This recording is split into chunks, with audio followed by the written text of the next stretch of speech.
सवाल है जो लोग देश की सुरक्षा के लिए रात दिन काम कर रहे हैं, कार्यरत हैं, उनके परिवार आज सड़कों पर क्यों उतर रहे हैं? भारतीय पुलिस का अधिकारी 23 साल में मान लीजिए ओबी भर्ती हुआ तो 36 साल में वो डीआईजी बन गया और सेक्टर कमांड कर रहा है। उसके नीचे 5 कमांडेंट हैं जो कि 54 साल की उम्र के हैं और जिनकी नौकरी 30 बरस हो चुकी है। मान लीजिए कि एक आदमी को 18 साल, एक आदमी को 20 साल में आईजी की तनख्वाह मिलनी चाहिए, 14 साल में डीआईजी की तनख्वाह मिलनी चाहिए। वो 1 से लेकर 16 साल तक एक अपग्रेडेशन फाइनेंशियल लेके बैठा हुआ है। को कोऑर्डिनेशन करने के लिए 50% आईजी की पोस्ट पर बैठना क्यों जरूरी है? 23 साल में अपॉइंट हुआ यूपीएससी की सर्विस से एक सीएपीएफ का ऑफिसर, 15 बरस हो गया और डिप्टी कमांडेंट नहीं बना। सीएपीएफ के तहत जैसे जो असिस्टेंट कमांडेंट आ रहे हैं, इसका क्या थ्योरी है कि 13-13 साल तक एक ही पोस्ट पे वो काम कर रहे हैं? कोई 15 साल नहीं 25 साल एक रैंक में पड़ा रहेगा, उनकी कोई जिम्मेदारी नहीं। आज भर्ती हुआ असिस्टेंट कमांडेंट का रैंक भी वही है और 16 साल पुराना भर्ती हुआ असिस्टेंट कमांडेंट का रैंक भी वही है। भाई वो डिप्टी कमांडेंट बना ही नहीं तो 5 साल नौकरी कैसे करेगा? फैमिली स्कूल, फैमिली बस में आ रही थी, परिवार और गोद में बच्चे थे। लोअर मुंडा के बाद जैश ने कंप्लीट बीएसएफ की बस उड़ा दी। 4 वर्ष श्रीनगर के डाउनटाउन से भेज के हमने बच्चे पढ़ाए हैं, जिसमें 2 सुसाइड अटैक कैंपस पे हुआ, ग्रेनेड अटैक्स हुए, उसी में बच्चे जाते हैं। 42 जवान बस के अंदर ब्लास्ट में उनके परखचे उड़ गए पुलवामा। हम जो ड्यूटी दे रहे हैं उससे जुड़े हुए जो रिस्क हैं, उस रिस्क का मैं कोई बयान ही नहीं कर रहा हूँ। वो बोलूँगा तो शायद सुनने वाले कहेंगे कि आपको इस ड्यूटी के लिए तनख्वाह मिल रही है। और ये फोर्सेज लॉ एंड ऑर्डर में जिस किसी पुलिस के साथ काम करती हैं, कभी इन्होंने ये नहीं देखा कि कुछ किस स्टेट की पुलिस है, किस स्टेट का अधिकारी है। उन्होंने आंख बंद करके काम किया। जो ऑपरेशन सिंदूर में बीएसएफ फ्रंट पे थी, 3260 किलोमीटर पाकिस्तान और 4200 किलोमीटर बांग्लादेश बॉर्डर पर 1 इंच बीएसएफ कहीं हटी हो, कोई पोस्ट विड्रॉ हो, बताइए न्यूज़ में। लोगों को नहीं पता है चीज़ें। लोगों को ये पता है नहीं एक विशेष सेवा जो प्रतिनियुक्ति पाई है उसका विरोध कर रहे हैं। इनको ज़्यादा पैसा चाहिए, ज़्यादा तनख्वाह चाहिए, ऐसा नहीं है। हमारा ये मुद्दा कोई राजनीतिक मुद्दा तो है नहीं, ये किसी ऐसे चीज़ से भी जुड़ा नहीं है, पार्टी पॉलिटिक्स से भी जुड़ा नहीं है। वो भी तो ख्वाब देखता है कि हम डायरेक्टर जनरल बनेंगे, किसी दिन स्टेट के डीजी बनेंगे, उसका ख्वाब नहीं होता। ऐसा ख्वाब कोई सीएपीएफ का अफसर में देख रहा है तो क्या गलत देख रहे हैं? सीएपीएफ के बिल को लेकर तमाम तरह के प्रोटेस्ट हो रहे हैं। आज जिस वक्त हम ये बातचीत रिकॉर्ड कर रहे हैं, सुबह भी जंतर मंतर पर प्रोटेस्ट हो रहा था। तमाम जो एक्स ऑफिशियल्स हैं, सीएपीएफ के जो सीनियर ऑफिशियल्स हैं, वो वहाँ पर प्रोटेस्ट कर रहे थे। जो लोग अभी भी कार्यरत हैं, उनके परिवार वहाँ पर प्रोटेस्ट कर रहे थे। सवाल है जो लोग देश की सुरक्षा के लिए रात दिन काम कर रहे हैं, कार्यरत हैं, उनके परिवार आज सड़कों पर क्यों उतर रहे हैं? इस बात को समझने के लिए हमारे साथ नरेंद्र नाथ दुबे जी हैं और सर एक्स डीआईजी बीएसएफ हैं।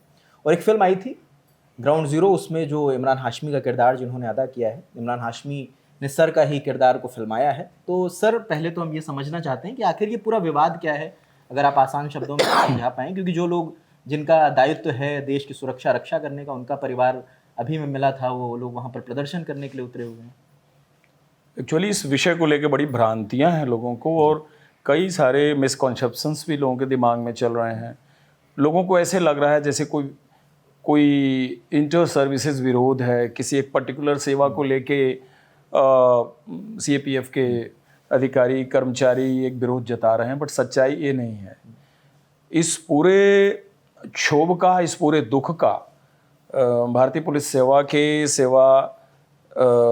रत अधिकारी या उस सेवा से ताल्लुक़ रखने वाले कोई भी अधिकारी से कोई व्यक्तिगत इशू इस मुद्दे पे है ही नहीं। ये पूरा का पूरा क्षोभ केंद्र सरकार से है, जो कि वर्तमान संसद में central arm police forces general administration bill 2026 को सदन के पटल पर पेश करने जा रही है। सारा क्षोभ उसको लेकर के है।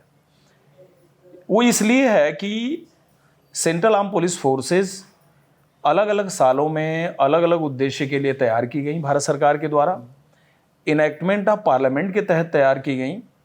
और ये फोर्सेज आज के तारीख में, अब आप इतना समझ लीजिए कि ये फोर्सेज करीब 85 साल पुरानी फोर्सेज हो चुकी हैं। सीआरपीएफ की अगर एज लीजिए तो इससे 87 ईयर्स ओल्ड फोर्स 1939 में बनी। उसी तरह से इंडो तिब्बतन बॉर्डर पुलिस, सीमा सुरक्षा बल, एसएसबी, सीआईएसएफ, इनके सबके मुख्तलिफ रोल हैं। और 85-87 साल पुरानी फोर्स, या आज के तारीख में 60 या 64 साल पुरानी फोर्स का आप एक जनरेशन की पूरी ट्रैवल हिस्ट्री देख लीजिए, कितनी बड़ी हिस्ट्री होगी। और इसका पूल करीब आज के तारीख में 10 लाख का पूल है भारत के देश में। और दुनिया में शायद वर्ल्ड में कोई ऐसा देश नहीं होगा जिसके पास 10 लाख कि इतनी स्ट्रांग फोर्स हो। ये फोर्स में अन्य रंग के अलावा करीब 12,500 के करीब ग्रुप ए अधिकारी हैं, और ये ग्रुप ए अधिकारी भी यूनियन पब्लिक सर्विस कमीशन के द्वारा चयनित किए जाते हैं, जिनके चयन की जो बेसिक योग्यता है इनकी भी ग्रेजुएशन है, और ये तमाम विभागों में वैकेंसी के हिसाब से अलग अलग तरीके से आते हैं। अब मुद्दा ये है कि इन तमाम वर्षों में शुरुआती दिनों में जो कैडर में भर्ती अधिकारी होते थे उनकी जनरली उनका promotion up to commandant rank होता था। धीरे धीरे फोर्सें इवाल्व हुई, जनरेशन्स आई, फोर्स का एक्सपेंशन हुआ, और ये महसूस किया जाने लगा कि इसके तमाम headquarter, arms, training centres, frontiers, battalions बढ़ रही हैं, तो उतने पद सृजित हुए, तो कुछ पद जो है डीआईजी लेवल में देने का विचार किया लीडरशिप ने, और शुरुआत में देखिए एक एडिशनल डीआईजी पद इंट्रोड्यूस किया गया था। यानी इससे इंटेंट झलकता है, जैसे कि आपको एक नर्सिंग असिस्टेंट की पोस्ट है, तो मैं आपको एक बस स्टॉप पे 5 साल और इंतज़ार कराऊं और उसका नाम असिस्टेंट नर्सिंग असिस्टेंट रख दूं, मतलब पहले असिस्टेंट रैंक पे आपको होल्ड करूं, उसके बाद 4-5 साल 6 साल बाद आपकी एज बचेगी तो फिर आप डीआईजी रैंक पे जाएंगे। ऐसे एक एडिशनल डीआईजी रैंक इंट्रोड्यूस हुआ जो कहीं इतिहास में नहीं रहा है। भाई कमांडेंट के बाद अगला पोस्ट डीआईजी है। हमने वार लड़े हुए अधिकारियों को, वेटरन्स को एडीआईजी रैंक पे कूल डाउन होते देखा है और उसी रैंक से रिटायर होते देखा। मतलब एक हॉल्ट टेक करेंगे, एक हाल्ट, क्योंकि सर्विस करियर ग्रोथ में जब भी एक कंटेम्परेरी सर्विस आती है वो भी आपके साथ पैरेलली ग्रो करती है। तो जब ग्रो करती है तो ये एक मानव प्रवृत्ति है कि भाई हम ग्रो करें, दूसरा ग्रो ना करे, या अगर वो भी ग्रो करके हमारे बराबर आ जाएगा तो हमारी अथॉरिटी को शायद वो चैलेंज करेगा, या कुछ नहीं तो हमारी अथॉरिटी के आसपास ही करीब बैठेगा। It's a total feudal system of the country end of the entire व्यवस्था। सिंपल ये, अगर आप प्लेन लैंग्वेज में बोल लीजिए, हम आए दिन ये बात देखते हैं। We face professional apathies in our daily life. ये सच्चाई है, इसको कोई इससे अपना मुंह नहीं मोड़ सकता। अब सवाल ये है कि जब काडर ग्रो किया तो ग्रो करते करते फिर वो अगले पे कमीशन में एडिशनल डीआईजी पद हटा करके वेतन आयोग ने बोला भाई ये फुल फ्लेज डीआईजी की पोस्ट है, एडिशनल डीआईजी पोस्ट तो किसी ऑर्गेनाइजेशन में है ही नहीं, ये कौन सी विचित्र पद आपने क्रिएट कर दिया बीच में। वो पद क्रिएट किया गया होल्ड करने के लिए। जैसे आप क्यू में खड़े होते हैं ना, तो कई बार जिग जैग क्यू की जरूरत नहीं होती, लेकिन आपको होल्ड करने के लिए क्यू बना दिया जाता है। पहुंचना तो आपको 1.5 मीटर है, लेकिन अब 25 मीटर क्यू के बाद पहुंचते हैं। That type of system was created by the leadership of all this forces. Anyway वो चलता रहा। उसके बाद 1986 का पे कमीशन निकला, 1996 का पे कमीशन गया, 2006 का पे कमीशन आया।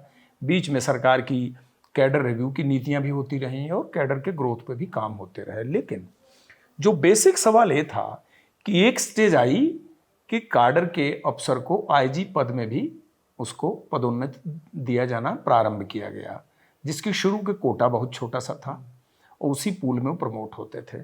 बाद में कैडर रिव्यू हुआ तो पद की संख्या बढ़ गई, और बढ़ गई तो एक स्टेज आई कि उसमें 50% पोस्ट कैडर के लोगों को दिया गया, और जो डीआईजी रैंक में 100% पोस्ट है उसमें 15% पोस्ट भारतीय पुलिस सेवा के अफसरों को, 5% पोस्ट आर्मी के रिटायर्ड अफसरों को, और 80% पोस्ट कैडर के लोगों को, और कमांडेंट एंड बिलो तो सारी पोस्ट कैडर के पास है ही। अब ये बात जब आई तो धीरे धीरे कैडर ने बोला कि लोगों की सैलरी, जो ऑर्गेनाइज्ड ग्रुप में सर्विस है, उनकी सैलरी हमसे कहीं बहुत आगे है, उनके प्रमोशंस फास्ट है। अगर उनको प्रमोशन नहीं मिलता है तो उससे कनेक्टेड फाइनेंशियल बेनिफिट तो उनको मिल रहा है। इसकी खोज पड़ताल के बाद हम लोगों ने सरकार को पिटीशन दिया। तो पहले तो हमारे पिटीशन को हमारी लीडरशिप ने ही वापस कर दिया कि बोला ये फालतू का है, ये ऐसे ही मांग रहे हो। तो कोई बात है सर, ये बात 2001 से शुरू हो गई थी, और ये करते करते हमको 10 वर्ष हो गए। 2011 भी गुजर गया। 2012 में कैडर के इन तमाम फोर्सेज के कुछ ऑफिसर्स ने डिसाइड किया कि अगर हो सकता है हमारी मांग गलत है, तो उन्होंने लीगल कंसल्टेंसी ली, और लीगल विद्वानों ने कहा भाई ये तो आप 1986 से संगठित ग्रुप ए सेवा के पात्र हैं, आप उसके हिस्से हैं, जिसमें भारत की करीब 58 या 60 के आसपास कुछ सेवाएं आती हैं, जिसमें बहुत सारी सेवाएं हैं सेंट्रल गवर्नमेंट की। तो हमने कहा भाई इन प्रपत्रों के आधार पे 2008 के ओएम के हिसाब से, 2009 के ओएम के हिसाब से, पार्लियामेंट्री कमेटी के हिसाब से, उसके बाद पे कमीशन के हिसाब से, एडमिनिस्ट्रेटिव रिफॉर्म कमेटी की रिपोर्ट के हिसाब से हम ऑर्गेनाइज ग्रुप ए सर्विस हैं, जिसमें 2 मुख्य लाभ हैं। पहला लाभ है कि अगर ऊपर के पदों में रिक्तियां नहीं हैं तो इतने वर्षों की सेवा के बाद उस पद का फाइनेंशियल बेनिफिट हमको दिया जाए, जैसा कि अन्य ऑर्गेनाइज ग्रुप ए सर्विसेज में वो दिया जा रहा है। अगर प्रमोशन नहीं भी दे रहे हैं तो भी उसके फाइनेंशियल बेनिफिट दे दें, जिसको तनख्वाह बोलते हैं।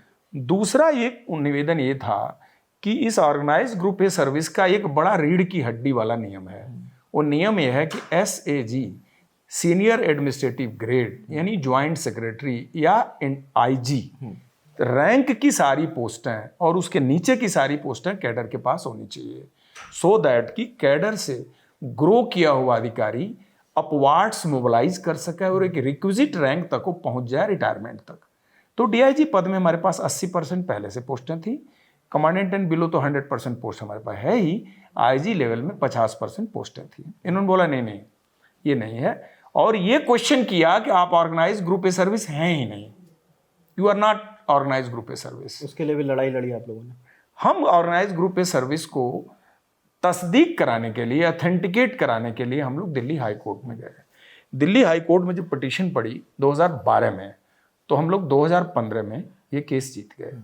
और दिल्ली हाई कोर्ट के इस 3.5 पौने 4 साल के लीगल बैटल में भारत सरकार ने हम ऑर्गेनाइज ग्रुप ए सर्विस नहीं है ऐसा सिद्ध करने के लिए न जाने कितनी दलीलें पेश की, और हमने बड़ी सिंपल दलील पेश की जो उन्हीं का पत्र था कि ये इन्हीं का पत्र है।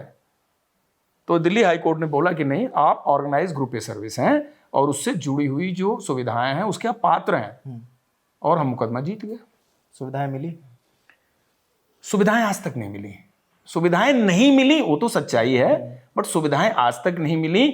और अभी तो पार्लियामेंट में central arm police forces general administration 2026 bill पेश होने जा रहा है, जो उन तमाम कोर्ट के आदेशों और उनके वर्डिक्ट, उनके फैसलों को के इफेक्ट को जीरो करने के लिए बिल लाया जा रहा है।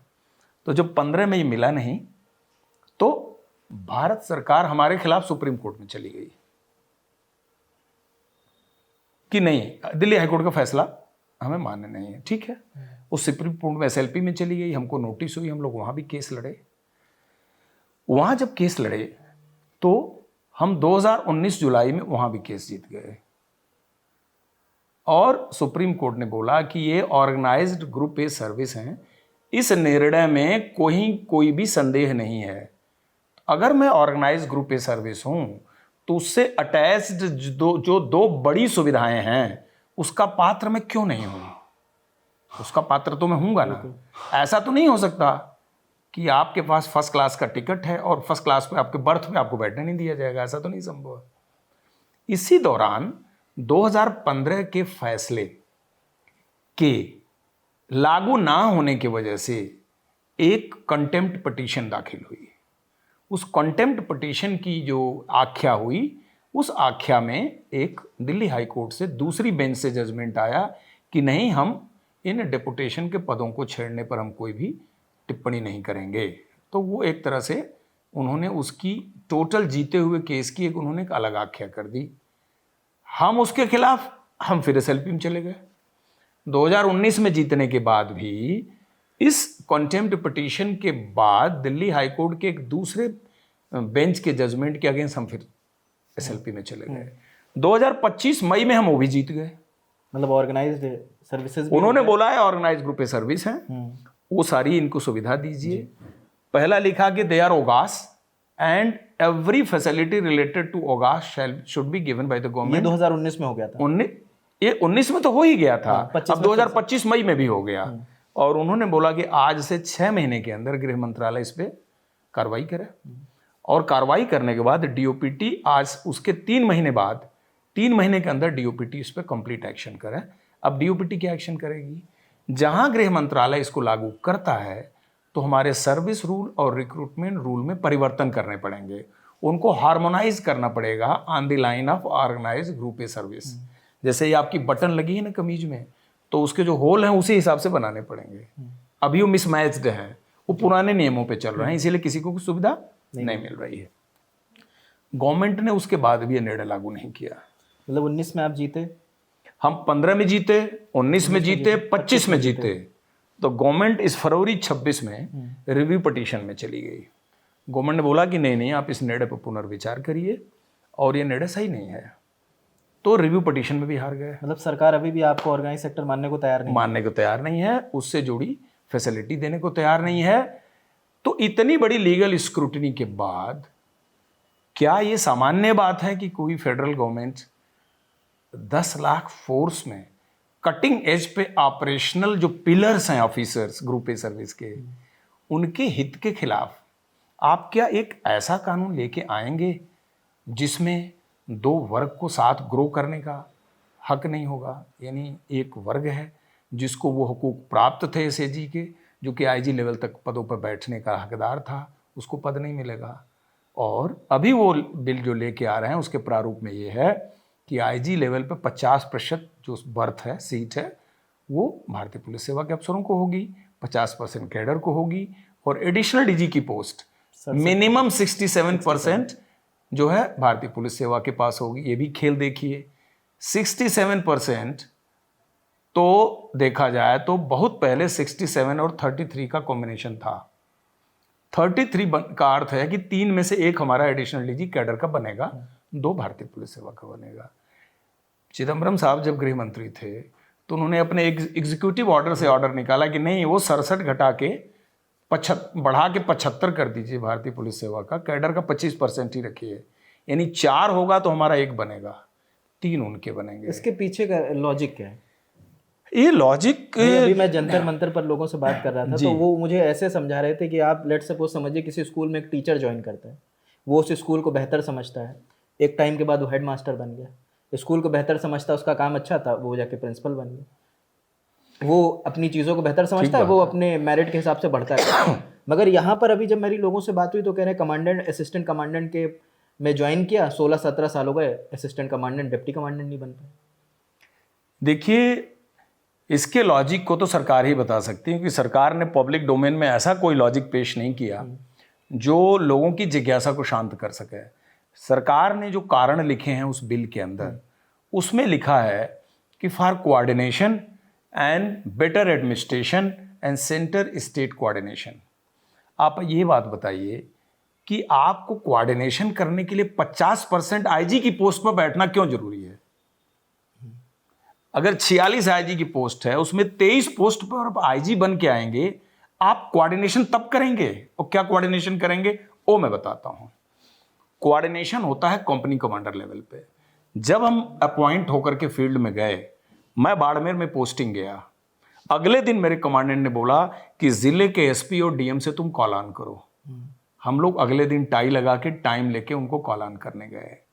हमारे फील्ड की सिखलाई का पहला दिन ही कोऑर्डिनेशन से शुरू हुआ और वो कैडर अफसर ने किया। Mister Sohan Lal IAS was the collector, mister Nand Kishore IPS was the SP Barmer. मुझे अभी भी याद है, मैंने दोनों लोगों के यहाँ कॉल ऑन किया कि सर मैं सीमा सुरक्षा बल का अधिकारी हूँ, यहाँ डिप्लॉयड हुआ हूँ, मैं ड्यूटी में जाऊँगा, आप ज़िले के एसपी हैं, आप डीएम हैं, आपके साथ मैं नमस्कार करने आया हूँ, एक कप चाय पीने आया हूँ। That is the coordination. उसके बाद यह अधिकारी जब बॉर्डर पे जाता है तो पुलिस स्टेशन से कोऑर्डिनेट करता है। सबसे पहले पता करता है कि मेरी जिम्मेदारी का इलाका किस चौकी किस थाने के अंडर है। थानेदार से मिलता है, एसडीपीओ से मिलता है, कस्टम के सारे अधिकारियों से मिलता है, क्योंकि कस्टम एक्ट के तहत ही बीएसएफ को वो कानूनी अधिकार हैं जिसके तहत वो सीमा पर तस्करों की रोकथाम करती है, माल असबाब सीज करती है, इलीगल क्रॉसिंग को रोकती है। इंडियन पासपोर्ट एक्ट के तहत उसको पावर है। तो ये क्या है? ये कोऑर्डिनेशन है। उस एरिया के पीएचई डिपार्टमेंट से, जल वाले से हम कोऑर्डिनेशन करते हैं, क्योंकि थार के रेगिस्तान में पानी के बगैर आप जी नहीं सकते। एनिमल हस्बेंड्री से हम कोऑर्डिनेट करते हैं, क्योंकि हमारे पास कैमल होते हैं जो कि डेजर्ट के शिप हैं, उनके रोग व्याधि, उनके हेल्थ को मेंटेन करने के लिए एनिमल हस्बेंड्री डिपार्टमेंट हमारे लिए बहुत इंपॉर्टेंट है। पीएचई डिपार्टमेंट इंपॉर्टेंट है। ट्रांसफार्मर जल गया, हम विद्युत विभाग से कोऑर्डिनेट करते हैं। हमारी वो समस्या दूर हो जाती है। तस्करी हो गई, टेररिस्ट मारा गया, स्मगलर मारा गया, तो हम पुलिस स्टेशन से कोऑर्डिनेट करते हैं। कोई आग लग गई, फायर ब्रिगेड से कोऑर्डिनेट करते हैं। हेल्थ की प्रॉब्लम होगी, हम अस्पताल से कोऑर्डिनेट करते हैं। ये कोऑर्डिनेशन 50% में बैठा हुआ आईजी जाके करता है क्या? आप बताइए, नहीं करता ना। वो कह रहे हैं इंटर स्टेट कोऑर्डिनेशन हो। अब आ गई ये इंटर स्टेट की बात। इंटर स्टेट पुलिस के कोऑर्डिनेशन इस देश में इतने ही बढ़िया होते क्योंकि ये राज्य सूची, केंद्र सूची, समवर्ती सूची है। तो लॉ एंड ऑर्डर आज के तारीख में आपको पता है कि ये लॉ एंड ऑर्डर स्टेट की प्रॉब्लम है, स्टेट सूची में आता है। और अंतरराज्यीय कोऑर्डिनेशन इतने तगड़े होते, और एक लाइन आगे बढ़ जाता हूं कि अंतर्राष्ट्रीय कोऑर्डिनेशन इतने तगड़े होते। नेशनल इन्वेस्टिगेशन एजेंसी का स्थापना किस लिए की गई थी? To fill the gap of lack of coordination. तो वो कोऑर्डिनेशन सीआरपी बीएसएफ का अफसर तो नहीं कर रहा था, जो कोऑर्डिनेशन में कमी आ गई थी। अभी लेटेस्ट एग्जांपल देखिए कि दिल्ली और शिमला, हिमाचल प्रदेश में बर्फ गिरती है तो दिल्ली में जुकाम सर्दी हो जाती है लोगों को, इतना क्लोज है मौसम भारत कोऑर्डिनेशन। भारत मंडपम में कुछ युवकों ने कपड़ा उतार करके एक डेमोन्स्ट्रेशन किया था, और हाँ, और उस एक बड़ा भारी क्राइम था जिसको पकड़ने के दिल्ली पुलिस गई थी हिमाचल प्रदेश। हिमाचल प्रदेश पुलिस ने दिल्ली पुलिस को गिरफ्तार कर लिया और कोर्ट में पेश किया। फिर कोर्ट ने जाके इशू को रिजॉल्व किया कि नहीं नहीं, ये बोनाफाइड गवर्नमेंट ड्यूटी पर आए थे और ऐसा कुछ भी नहीं है, और बड़ा उसको लेकर टसल हो गया। आप पश्चिम बंगाल की हालत देख लीजिए, और महाराष्ट्र, मुंबई 4 साल पहले तो महाराष्ट्र का आपने पूरा सीन देखा होगा। तो कहने का मतलब ये चीज़ें पॉलिटिकली मोटिवेटेड होती हैं। पुलिस हर जगह सेम है, पुलिस उतनी ही प्रोफेशनली काम करती है, लेकिन जब उसमें एक दूसरा एंगल आता है तो वही पुलिस आपस में कोऑर्डिनेशन को ताक पे रख देती है और आपस में लड़ती भी है। तो कोऑर्डिनेशन का तो 2 एग्जाम्पल आपको मैंने आपके सामने पेश किया। कोऑर्डिनेशन का ऐसा मुजाहिरा करने अगर कोई सीमा सुरक्षा बल में या सीआरपी में उन 50% पदों पे आता है, तो what kind of coordination he will do in this organisation, you tell me. तो क्या कंपनी कमांडर से लेके कमांडेंट डीआईजी तक का कोऑर्डिनेशन का इनिशिएटिव खत्म है? और 50% आईजी की पदों पर बैठे हुए कैडर के आईजी वो अपने रेस्पेक्टिव फ्रंटियर में कोऑर्डिनेशन नहीं कर रहे हैं। गुजरात फ्रंटियर में जो आईजी बैठा है, जो शिलांग फ्रंटियर में आईजी बैठा है, त्रिपुरा में है, वह आईजी कैडर का है। जैसे आप कश्मीर के आईजी भारतीय पुलिस सेवा से हैं, जम्मू के आईजी भारतीय पुलिस सेवा से हैं, पंजाब के आईजी भारतीय पुलिस सेवा से हैं, लेकिन गुजरात के आईजी कैडर के। तो गुजरात की इतनी बड़ी सीमा का कोऑर्डिनेशन उन तीनों फ्रंटियर का आईजी आके कर रहा है। इज नॉट डूइंग ना, वो तो वही कर रहे हैं। वो तो जो फ्रंटियर का रेस्पेक्टिव आईजी वही कर रहा है। ऐसे ही आप किसी भी एरिया में लेकर के देख लीजिए, सीआरपी का देख लीजिए। सीआरपी रात दिन पुलिस के साथ काम करती है। काउंटर इंसर्जेंसी ऑपरेशन में कश्मीर में आरआर के साथ काम कर रही है, जेके पुलिस के साथ काम कर रही है, दिन रात काम कर रही है। तो who is doing their coordination? This is not a coordination, this is control, absolutely control, nothing else.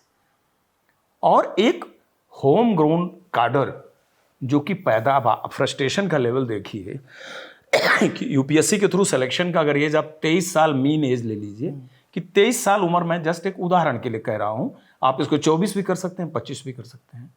23 साल में अपॉइंट हुआ यूपीएससी की सर्विस से एक सीएपीएफ का ऑफिसर, 15 बरस हो गया और डिप्टी कमांडेंट नहीं बना। तो 23 और 15 38 साल, 38-39 साल की उसकी उम्र हो गई और डिप्टी कमांडेंट नहीं बना, प्रमोशन नहीं मिला, एक प्रमोशन नहीं मिला। सेम यूपीएससी से ऑल इंडिया सर्विस से भर्ती हुआ एक भारतीय पुलिस का अधिकारी 23 साल में मान लीजिए वो भी भर्ती हुआ, तो राज्य में तो 12 साल में डीआईजी बन जाता है, तो 35 साल में राज्य में डीआईजी बन गया, या 34 साल में, केंद्र में वो 13वें साल में बन जाता है। तो 36 साल में वो डीआईजी बन गया और सेक्टर कमांड कर रहा है। उसके नीचे 5 कमांडेंट हैं जो कि 54 साल की उम्र के हैं और जिनकी नौकरी 30 बरस हो चुकी है। उसके नीचे जो कंपनी कमांडर, असिस्टेंट कमांडेंट, उसकी एज इनसे भी 2 साल ज्यादा है और वो कंपनी कमांडर है, वो बॉर्डर पर खड़ा मिलता है। उस complete weather conditions, tropical conditions, जंगल, सरक्रीक, त्रिपुरा, सुंदरबन, जैसलमेर, नीरू, गुरेज, द्रास, आप तेलियामोड़ा, मिजोरम, मणिपुर, इंक्लूडिंग नक्सल उस जगह पे जो कंपनी कमांडर काम कर रहा है वो 38 वर्ष का हो गया, वो भी तब जब वो 23 साल में भर्ती हुआ हो। मान लीजिए भर्ती होते उसकी उम्र 28 साल हो गई हो, तो उसकी तो 43 साल उम्र हो गई, डिप्टी कमांडेंट नहीं बना। और उसका सेक्टर डीआईजी कौन है? एक आईपीएस है उसी का, अगर है मतलब पूरे उनके पास वो पूरे पद नहीं है। अब आईजी पर आ जाइए, 19 साल जोड़ लीजिए, 19 साल में वो आईजी बन जाते हैं। 23 और 19 43 ईयर्स, लगभग 42 ईयर्स। 42 ईयर्स में डिप्टी कमांडेंट की उम्र उससे ज्यादा है। ये कह के मैं दोनों के उम्र, पद और सर्विस को कंपेयर नहीं कर रहा हूं, मैं सिर्फ ये बता रहा हूं कि दोनों सर्विसेज अलग अलग हैं, दोनों के प्रमोशन रेवेन्यूज अलग अलग हैं, लेकिन हम वह क्या चीज है जो नहीं मांग रहे हैं। हमें नहीं कह रहे हैं कि उनके इक्वल हमको प्रमोशन दे दो, वो ऑल इंडिया सर्विस के हैं, वो अपने तरीके से ग्रो करेंगे। हमें कह रहे हैं ऑर्गेनाइज ग्रुप सर्विस के अनुसार हमको उस उम्र, उस उतने लंबी सर्विस से जुड़े फाइनेंशियल बेनिफिट दे दो, भले प्रमोशन मत दो, फाइनेंशियल बेनिफिट दे दो, नहीं है, और आईजी रैंक तक की सारी पोस्टें हमको दे दो। आप फोर्स के चीफ रहो, फोर्स को कमांड करो, लीड करो, स्पेशल डीजी रहो, कहां कोऑर्डिनेशन की कमी है? 71 वार लड़ी है भारत, बीएसएफ। बांग्लादेश बना जब पाकिस्तान के खिलाफ, तो हमारे लीडर तो केएफ रुस्तम जी ही थे, तो लीडरशिप को तो कहीं कोई इशू नहीं आया। लेकिन कैडर के अधिकारी इस सर्विस को ज्वाइन करके अपने फ्यूचर में एक ऐसा पार्लियामेंट्री इंटरवेंशन देखेंगे, ये किसी के सपने में भी नहीं था। और हम सब लोग शॉक्ड हैं इस चीज़ से कि ये क्या थॉट प्रोसेस है जिसका एक प्रॉपर जस्टिफिकेशन ही नहीं है कोई। इसको निटी-ग्रिटी में इशू डिस्कस ही नहीं हुआ। इसको 14-15 साल तक कोर्ट में ये बताइए कि सरकार ने कोई कागज पक्ष रहा होगा जो नहीं रखा होगा। और पार्लियामेंट्री इंटरवेंशन करना था, अब 2011-12-13 में कर दिए होते, खत्म हो जाती बात। 2026 तक इतने बड़ा अफसरों का पूल कोर्ट के अंदर अपनी दलीलें रख करके सर्विस मैटर पे फाइट किया, और उसको ये जाकर के एक वर्डिक्ट मिला। उस वर्डिक्ट का इम्प्लीमेंटेशन तो दूर, सुप्रीम कोर्ट के फैसले को नलीफाई और उसको ज़ीरो करने के लिए जो एक प्रपोज्ड बिल पार्लियामेंट में आ रहा है, इसका बहुत बड़ा मोरल मोटिवेशन पे असर पड़ने वाला है। ये मेरा ऐसा सोचना है कि मैं भी अपने उम्र में अगर होता, मुझे तो ऑपरेशन के पराकाष्ठा में था जब मैं 39.5 साल का था, लेकिन 54 साल का आदमी कमांडेंट नहीं बना है। अगर यही इंजरी, यही डिसेबिलिटी उसको 54 ईयर्स में होती, तो शायद अपनी इंजरी और डिसेबिलिटी से भी वो बाहर नहीं निकल पाता। भारत के सारे sensitive installation, nuclear plants, complete airport, complete NTPC, NHPC, Indian oil, oil India, उसके बाद नवरत्ना, महारत्ना, दिल्ली मेट्रो, सब सीआईएसएफ के पास है आज की तारीख में। और कैसे ड्यूटी करते हैं लड़के, आप आलपिन नहीं ले जा सकते बैग के अंदर, आप पकड़े जाएंगे। आप उनका देखिए प्रोफेशनल ड्यूटी का, वहाँ क्या कोऑर्डिनेशन की जरूरत है। उनका अफसर क्या एयरपोर्ट अथॉरिटी ऑफ इंडिया से कोऑर्डिनेशन नहीं कर लेगा? Civil bureau of civil aviation security से उसका कोऑर्डिनेशन नहीं होगा? भारत सरकार का डंडा है, जिसको उसके ऑर्डर के तहत काम करना होगा, सब बैठ के कोऑर्डिनेट करेंगे। और मल्टी एजेंसी सेंटर नहीं बना है गृह मंत्रालय में, जहाँ पर इंफॉर्मेशन शेयरिंग होती है। 32-34 ऑर्गेनाइजेशन इंफॉर्मेशन शेयरिंग करती हैं। मजाल क्या किसी में दम कि मना कर दे हम नहीं आएंगे? क्यों नहीं आएंगे? ये होता है हुक्म का डंडा। जो हुक्म चलता है, डंडा चलता है, सबको आना पड़ेगा, सबको काम करना पड़ेगा। 4-5 बार हमने लड़े हैं सीमा को लेकर के, उसी बॉर्डर की लाइन को लेकर लड़े हैं। और कल को बीएसएफ जैसी ऑर्गेनाइजेशन का तो वार और पीस दोनों रोल है। ऑपरेशन सिंदूर में बीएसएफ फ्रंट पे थी, 3260 किलोमीटर पाकिस्तान और 4200 किलोमीटर बांग्लादेश बॉर्डर पर 1 इंच बीएसएफ कहीं हटी हो, कोई पोस्ट विड्रा हो, बताइए न्यूज़ में। एक आदमी हटा हो, महिला प्रहरी तक नहीं हटी, उसी मोर्चे और बंकर में बैठी रही। और जम्मू और कश्मीर में क्या जवाब उन्होंने दिया? Right up to Gujarat, Bhuj, Jaisalmer, they responded so well. 3 शहीद हुए, 3 वीर चक्र मिला। तो हमारा युद्ध का भी रोल है। तो इस युद्ध के रोल में आईजी लेवल पर वह अधिकारी आके क्या कोऑर्डिनेशन करेगा बताइए? बंकर में चावल पहुंचाएगा? ये उसका काम है। And for that very reason those post shall be assigned to that service to occupy. ये कोई लॉजिक नहीं है ना, कोई जस्टिफिकेशन ही नहीं है। कोई इससे बड़ा जस्टिफिकेशन होता तो शायद समझ में भी आता। ये तो समझ में नहीं आ रहा। बिल्कुल वही वाली बात हो गई जो आप ऑफ द कैमरा कह रहे थे कि ऑपरेशन कैडर के लोग कर रहे हैं, सुपरवाइज के लिए जो टॉप लीडरशिप है उसमें एक आईपीएस डिप्टी पे आ रहा है। मुझे इंजरी हुई, मैं दिल्ली लाया गया। मैं दिल्ली लाया गया 9 सितंबर 2003 को, एयरक्राफ्ट की 12 सीट खोल करके। कोऑर्डिनेशन तब मैं जानता जब एम्स की एक ओपीडी की पर्ची बनवा देता, कोई कोऑर्डिनेशन लेवल पर रह के एक ओपीडी की पर्ची तक नहीं बनवा पाए। वो कोऑर्डिनेशन मैंने खुद किया। और लास्ट में मैंने बंगाल कैडर के एक आईपीएस अफसर को ही फोन किया, जिनके साथ मैं कभी रहा नहीं था। उनको मैं पर्सनल लेवल पे फोन किया कि sir I am dying, can you arrange one OPD names. उन्होंने किया मेरी हेल्प, मेरा ऑपरेशन भी हुआ। मेरा कौन कोऑर्डिनेशन करने आया बताइए? बट यहाँ किसी ने हेल्प नहीं करी लोगों ने। मैं कोऑर्डिनेशन की हेल्प की, ये बात है कि ट्रीटमेंट से लेकर के पूरी यात्रा में लोगों ने हेल्प की, वो मैं नहीं कह रहा हूं। मुझे एम्स में ओपीडी चाहिए थी। आज मैं अपने रसूख से एम्स में 10 ओपीडी मैं करवा दूं दूसरे का, मेरी ओपीडी नहीं हो पाई। हुई 3 महीना बाद हुई, जब उसका मैंने खुद लाइजन किया, खुद मैं रिलेशंस में लोगों से जाके अपने संबंध बनाए, लोगों से मिला। कोऑर्डिनेशन तब होता जब एक फ़ोन को एम्स डायरेक्टर को मारता, कहता इनको तुरंत एडमिट करिए, इनको रूम अलॉट करिए, इनकी सर्जरी का डेट दीजिए। हमने तो नहीं देखा कोऑर्डिनेशन। बेड पे आए लोग, हालचाल लिए चले गए, मातम पुरसी किए चले गए, उससे ज़्यादा तो कोई कुछ नहीं किया। बाकी सर्विस में और इश्यूज़ पे लोग मदद किए, उनका मैं आभारी हूँ। मतलब मैं इस बिल को लाने के बेसिक स्पिरिट कोऑर्डिनेशन पे बात कह रहा हूँ आपको, कि coordination is not such a strong area for which you need to occupy 50% IG post to run the organisation. इस पे मैंने बात कही आपसे। सर एक बेसिक सवाल जो पूछना चाह रहा हूँ कि जो सीएपीएफ के तहत जैसे जो असिस्टेंट कमांडेंट आ रहे हैं, इसका क्या थ्योरी है कि 13-13 साल तक एक ही पोस्ट पे वो काम कर रहे हैं? इसके पीछे क्या लॉजिक है? आपने तो हायर पोजीशंस पे काम किया, आपकी ज़रूर इस मुद्दे पर बहस हुई होगी, बात हुई होगी, आपने ज़रूर पूछा होगा। देखिए, ये प्योरली कैडर मैनेजमेंट की प्रॉब्लम है। आपके फीडर कैडर में अगर इतने अफसर आ रहे हैं और उनका प्रमोशनल एवेन्यूज ब्लॉक्ड है, तो हु इज रिस्पॉन्सिबल? डीओपीटी के ओएम और डीओपीटी की पूरी पॉलिसी पढ़ लीजिए। कैडर मैनेजमेंट अथॉरिटी उसके लिए जिम्मेदार है, और कैडर मैनेजमेंट अथॉरिटी ने जिम्मेदारी कभी नहीं ली। कोई 15 साल नहीं 25 साल एक रैंक में पड़ा रहेगा, उनकी कोई जिम्मेदारी नहीं है, बट जिम्मेदारी तो उनकी है। अगर आप एंट्री लेवल पर इतना बड़ा पूल लिए हैं, तो इस पूल को इंडक्ट करने के लिए आपकी ईयरली प्लानिंग होनी चाहिए, कैडर मैनेजमेंट प्लानिंग। आपका कमरा छोटा है तो एक टाइम में आप उतने ही गेस्ट उस कमरे में लेते हैं जिसको आप आराम से बिठा सकें।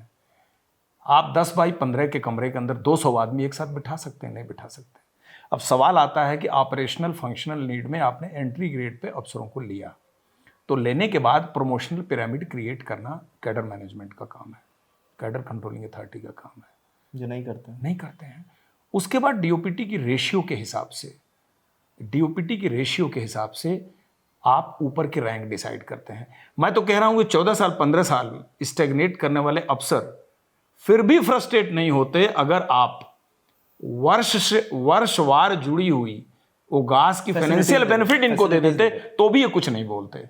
मान लीजिए कि एक आदमी को 18 साल, एक आदमी को 20 साल में आईजी की तनख्वाह मिलनी चाहिए, 14 साल में डीआईजी की तनख्वाह मिलनी चाहिए, 9 साल में कमांडेंट की तनख्वाह मिलनी चाहिए, 7 साल में 2IC की तनख्वाह मिलनी चाहिए, 5 साल में उसको डिप्टी कमांडेंट की तनख्वाह मिल सकती। वो 1 से लेकर 16 साल तक एक अपग्रेडेशन फाइनेंशियल लेके बैठा हुआ है। आज भर्ती हुआ असिस्टेंट कमांडेंट का रैंक भी वही है, और 16 साल पुराना भर्ती हुआ असिस्टेंट कमांडेंट का रैंक भी वही है। पब्लिक में दोनों बराबर दिखते हैं। 16 वर्ष पहले जो भर्ती हुआ है वो पब्लिक में क्या जाके कहेगा कि मैं 16 साल पहले का हूं तो मैं थोड़ा वरिष्ठ हूं, तो मैं कम ड्यूटी दूंगा, ज्यादा ड्यूटी दूंगा, या कहेगा कि नहीं हमारा प्रमोशन ब्लॉक हो गया। पब्लिक में नहीं बोल सकता वो, लोग ट्वीट करते हैं। हम तो जिस डिसिप्लिन में रहे हम लोग ट्वीट नहीं कर सकते ऐसी चीजें, लेकिन अपनी बात कहने का सर्विंग अफसर तो किसी को कोई अधिकारी नहीं हो, क्या बोलेगा वो? तो मेरे कहने का अर्थ है कि अगर किसी वजह से वो स्टेगनेट होता है तो आप ओगास से जुड़ी हुई उसको फाइनेंशियल बेनिफिट भी कहीं ना कहीं कंपनसेट तो करिए। और पब्लिक में ये कहते हैं कि हमने इनको दे दिया बेनिफिट। भाई 16 साल की उसकी नौकरी हो गई, एक फाइनेंशियल अपग्रेडेशन लेके बैठा है। अब आप कहेंगे उसको दूसरा अपग्रेडेशन क्यों नहीं मिला? इसलिए नहीं मिला कि ये कहते हैं दूसरा अपग्रेडेशन लेने के लिए आपको असिस्टेंट कमांडेंट से डिप्टी कमांडेंट रैंक में 5 साल नौकरी होना अनिवार्य है। भाई वो डिप्टी कमांडेंट बना ही नहीं तो 5 साल नौकरी कैसे करेगा करेगा? क्या? जब प्रमोशन ही नहीं हुआ तो 5 साल पूरे ही नहीं होंगे। दैट इज द थिंग ना, जो कि पब्लिक में नहीं पता, लोगों को नहीं पता है चीजें। लोगों को ये पता है नहीं नहीं, एक विशेष सेवा जो प्रतिनियुक्ति पाई है उसका विरोध कर रहे हैं, इनको ज्यादा पैसा चाहिए, ज्यादा तनख्वाह चाहिए। ऐसा नहीं है, ऐसा बिल्कुल नहीं है। हम अपने लीडरशिप के लिए कुछ नहीं बोल रहे हैं, हम डीजी, स्पेशल डीजी पोस्ट के लिए कुछ नहीं बोल रहे हैं। एडिशनल डीजी पोस्ट में भी जो एक समानुपातिक बैलेंस बनना चाहिए वो बनना चाहिए, और ऑर्गेनाइज ग्रुप ए सर्विस से कनेक्टेड नियम के मुताबिक आईजी रैंक की 100% पोस्ट हमको चाहिए। यही तो हमारी डिमांड है, इससे ज़्यादा थोड़ी डिमांड है। इससे आसमान गिर जाएगा या सिक्योरिटी मैट्रिक्स पे कोई असर पड़ जाएगा? कुछ नहीं पड़ेगा। फोर्स ज़्यादा उत्साह से काम करेगी, they will feel more grateful. पूरी जनरेशन 12,000 की देखेगी कि सुप्रीम कोर्ट ऑफ इंडिया के जजमेंट का सरकार लास्ट में सम्मान करती है। इसीलिए तो तीसरा पिलर है वो, जो परोक्ष परिप्रेक्ष्य भाव से, निरपेक्ष भाव से देखती है कि भाई दो पार्टी है, दोनों के क्या इश्यूज हैं। और इसीलिए कहा जाता है कि वादी का हित सर्वोत्तम है, litigants interest is the supreme. हम लिटिगेंट्स हैं, हमारे इंटरेस्ट के साथ ऐसा नहीं होना चाहिए। या सीएपीएफ के पूरे हिस्ट्री में कोई बदनुमा दाग हो तो सरकार देखे? आज तक तो ऐसी हिस्ट्री में कभी हुआ नहीं। इन ऑर्गेनाइजेशंस को जहां आपने डाला है वहां सीना चौड़ा करके इसने हिस्ट्री रची है, चाहे वो शुरुआत का नॉर्थ ईस्ट की इंसर्जेंसी हो, या फॉलोड बाई पंजाब का टेररिज्म हो, या कश्मीर का 15 वर्ष का आतंकवाद का इतिहास रहा हो। सीने पर लगे तमगे, लोगों की शहादत, इंजर्ड डिसेबिलिटी की लिस्ट और बेघर हुए परिवार, फोर्स के लोग, उनका पूरा डेटा निकाल लीजिए। सेल्फलेस काम किया है और पुलिस के सहयोग से किया है। जेके पुलिस, जम्मू कश्मीर के अंदर हम लोगों ने जो काम किया, क्या कोऑर्डिनेशन लेवल था हमारा जेके पुलिस के साथ, अफसरों के साथ, कहीं कोई कॉन्फ्लिक्ट नहीं था। कई बार तो वो अपने पुलिस के अधिकारियों से ज्यादा हमसे कंफर्टेबल रहते थे। वो इशू अलग है, लेकिन जिस बात पे हम आज चर्चा कर रहे हैं वो टोटल सरकार और मंत्रालय का एरिया है जिस पे उन्हें सोचना है। क्या वो सोचते हैं इसका डिमोरलाइजिंग इफेक्ट नहीं पड़ेगा? हमारा मुद्दा कोई राजनीतिक मुद्दा तो है नहीं, ये किसी ऐसे चीज से भी जुड़ा नहीं है, पार्टी पॉलिटिक्स से भी जुड़ा नहीं है। इस पे उनको पुनर्विचार करने में क्या दिक्कत है? ऐसे ही सर मैं बताऊं, अभी जब मैं जंतर पर प्रोटेस्ट कवर कर रहा था तो एक महिला मिली, उनके पति अभी सर्विस में हैं, सीएपीएफ की एक सर्विसेज में हैं। उनका कहना है कि मेरे पति सरहद पर पोस्टेड हैं और सिचुएशन ये है कि अगर कोई पत्थर भी मारता है तो हमें लगता है कि बम गिरा है, हम उस दहशत में रहते हैं और हमारे बच्चे भी उसी तरह से ट्रेंड हो रहे हैं। हर समय एक डर लगा रहता है कि हमारे पति सुरक्षित हैं कि नहीं है, क्योंकि जब भी हमें लगता है कि वो सरहद पर तैनात है, उसके बाद भी हमें कोई इंसेंटिव नहीं मिल रहा है। लोगों को लगता है कि हम बड़ी सुविधा से रह रहे हैं और बड़ा ऐशो आराम से रह रहे हैं, मगर हम जानते हैं कि हम किस हालातों में रह रहे हैं और हम बाहर ये बात कह भी नहीं सकते किसी से। Vidal humbleness, I tell you, हम जो ड्यूटी दे रहे हैं उससे जुड़े हुए जो रिस्क हैं, उस रिस्क का मैं कोई बयान ही नहीं कर रहा हूँ। वो बोलूँगा तो शायद सुनने वाले कहेंगे कि आपको इस ड्यूटी के लिए तनख्वाह मिल रही है, आपको पता था भर्ती होने से पहले रिस्क हैं आपकी नौकरी में, तो आप रिस्क झेलो, एब्सोल्युटली फाइन। हम कभी किसी से नहीं कहने जाते कि हाँ नहीं हमने बड़ा भारी ऐसा कोई काम कर दिया, उसको हम एकदम किनारे कर देते हैं।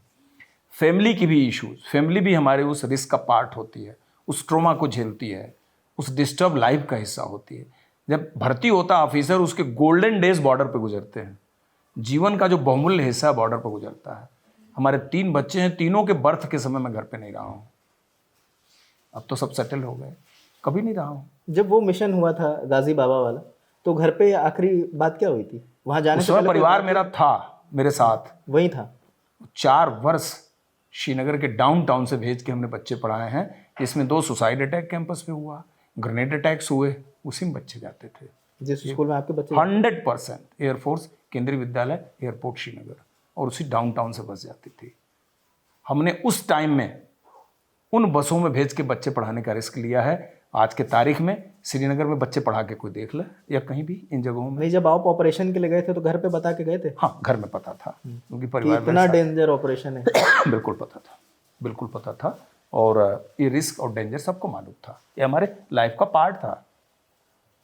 कभी भी किसी ने नहीं कहा कि हम ड्यूटी में हमें कोई दिक्कत है, हमें तो कम हुआ, जिस दिन ऑपरेशन नहीं मिलता था वो ख़राब दिन गुजरता था कि आज तो हमारा ऑपरेशन ही नहीं हुआ, आज तुम्हें ऑपरेशन करना चाहिए था। और क्या जनाब, क्या आतंकवाद का सिचुएशन था साउथ कश्मीर और डाउनटाउन में, कश्मीर में कैसे संभाला फोर्सेज ने, और सब ने संभाला है। जम्मू कश्मीर पुलिस की बड़ी शहादत हुई है, आर्मी की हुई है, BSF, CRP, एवरी फोर्स।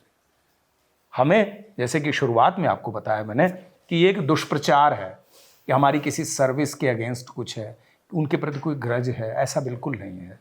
हमारा ग्रज है सिर्फ ये कि other than the leadership and also, आप देखिए कोई भी भारतीय पुलिस सेवा का अधिकारी भी भर्ती होता है तो वो भी तो ख्वाब देखता है कि हम डायरेक्टर जनरल बनेंगे, किसी दिन स्टेट के DG बनेंगे, उसका ख्वाब नहीं होता।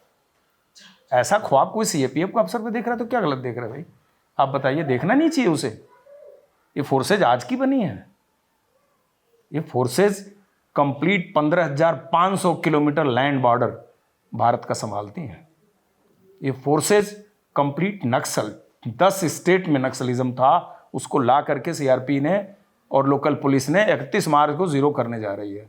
आपके सामने वो डेटा है, एक से एक हेडमा से लेकर कोटेश्वर राव तक सब सरेंडर हो गए, और एज बिग एज 80 शहादत आप CRPF in a single operation in Sukma record है। 80 आदमी किसी ऑर्गेनाइजेशन के एक साथ शहीद हुए हैं। 42 जवान बस के अंदर ब्लास्ट में उनके परखचे उड़ गए पुलवामा अटैक में, जैश ए मोहम्मद 13 फरवरी 2019 को। ये शहादत नहीं है। फैमिली बस में आ रही थी, परिवार और गोद में बच्चे थे। लोअर मुंडा के बाद जैश ने कंप्लीट BSF की बस उड़ा दी। ये हिस्ट्री में ये क्या कैजुअलिटी नहीं है? मतलब आप लेवल ऑफ ड्यूटी देखिए, इनका डेडिकेशन देखिए। और किसी का पैर कटा है, चेतन चीता है, वन आइड हो गया, जो कीर्ति चक्र CRPF का ऑफिसर है। कई अफसरों के टांग नहीं है, किसी का हाथ नहीं है। मतलब मेरे कहने का अर्थ है कि इन फोर्सेज ने लाइन ऑफ ड्यूटी में नेशनल सिक्योरिटी के पिविटल रोल निभाने में कहीं कोई कसर नहीं छोड़ी है, और इनसे कोई शिकायत नहीं है किसी की। और ये फोर्सेज लॉ एंड ऑर्डर में जिस किसी पुलिस के साथ काम करती हैं, कभी इन्होंने ये नहीं देखा कि कुछ किस स्टेट की पुलिस है, किस स्टेट का अधिकारी है। उन्होंने आंख बंद करके काम किया जो ड्यूटी आई। शायद यही असल कोऑर्डिनेशन। हाँ, यही असली कोऑर्डिनेशन है। और ऐसा डिस्क्रिमिनेशन करेंगे आप, पार्लियामेंट में इसके खिलाफ लॉ लाएंगे? जिस सच्चाई को कोर्ट के जजमेंट के अंदर कलमबंद करने में हमको 15 बरस लग गए, उसको आप जीरो करेंगे इनेक्टमेंट ऑफ पार्लियामेंट ला करके अपने लोगों के खिलाफ? क्या मैसेज देंगे आप बताइए? पब्लिक को क्या बोलेंगे आप बताइए? ये उसी की निशानी है। हाँ, ये तो these are the souvenirs, consequence to operational duty, part of life. कितनी गोलियां लगी थी? हमको 7-8 गोली लगी थी। जनरेशन प्रेरणा लेती है। आप बताइए, इतनी बड़ी फोर्सेज में कोऑर्डिनेटर से प्रेरणा लेने वाले कितने लोग हैं बताइए? कोऑर्डिनेटर से प्रेरणा लेंगे, कोई प्रेरणा वाला एरिया है? लोग प्रेरणा लेते हैं शूरवीरों से, वे भी प्रेरणा लेते हैं। आज शहीद भगत सिंह की जयंती मनाई जा रही है पूरे देश में 23 मार्च को, प्रेरणा वो देते हैं। एक जयंती बता दीजिए वो किसी कोऑर्डिनेटर के लिए मनाई गई हो भारत में या कहीं भी दुनिया में। Is that area to get inspired? Absolutely not. जो राष्ट्रीय सुरक्षा का पिवट है, रीढ़ की हड्डी है, ऐसे ऑर्गेनाइजेशन जो अहर्निश काम कर रहे हैं, उनके कार्डर से लोग प्रेरणा लेते हैं with due regard to every forces and every services and organisation having no conflict. तो हम तो सरकार से अपनी बात कह रहे हैं कि यह केस, यह मुद्दा, यह जजमेंट और यह प्रपोज्ड बिल 100% पुनर्विचार के दायरे में आता है कि इस पर आप विचार करिए और कोर्ट के जजमेंट के हिसाब से हमको दे दीजिए। बस पूरे फोर्स में बल्ले बल्ले हो जाएगी आपकी। बिल्कुल, बहुत शुक्रिया सर, इतना थैंक यू सो मच। हमारी कोशिश थी और कि हम इस बिल को समझ पाएँ और जो CAPF के कंसर्न हैं उन्हें समझ पाएँ, क्योंकि कई भ्रांतियाँ थी। जब लोगों से बात करो, अलग अलग बातें हो रही थी, तो हमें लगा कि एक जगह बैठकर हम एक एक बात आप तक लेकर आएँ कि आपको ये बात स्पष्ट हो जाए कि परेशानी आखिर है क्या, क्यों लोग ये प्रदर्शन कर रहे हैं, क्यों लोग ये अपने घरों से बाहर निकल कर जंतर मंतर पर बैठे हुए। तो हमें लगता है कि मोटा माटी सभी सवालों के जवाब आप तक पहुंच गए होंगे। बाकी इस बातचीत पर आप जो भी सोचते हैं या हमसे अगर कोई सवाल छूट गया है जिसका जवाब आप तक लेकर आना चाहिए, तो वो भी कमेंट सेक्शन में बताएं, उस पर भी हम बात करेंगे। बाकी अपना और अपनों का ध्यान रखें। देखते रहे ललन टॉप। कैमरे के पीछे उदित हैं, मेरा नाम रजत है। शुक्रिया।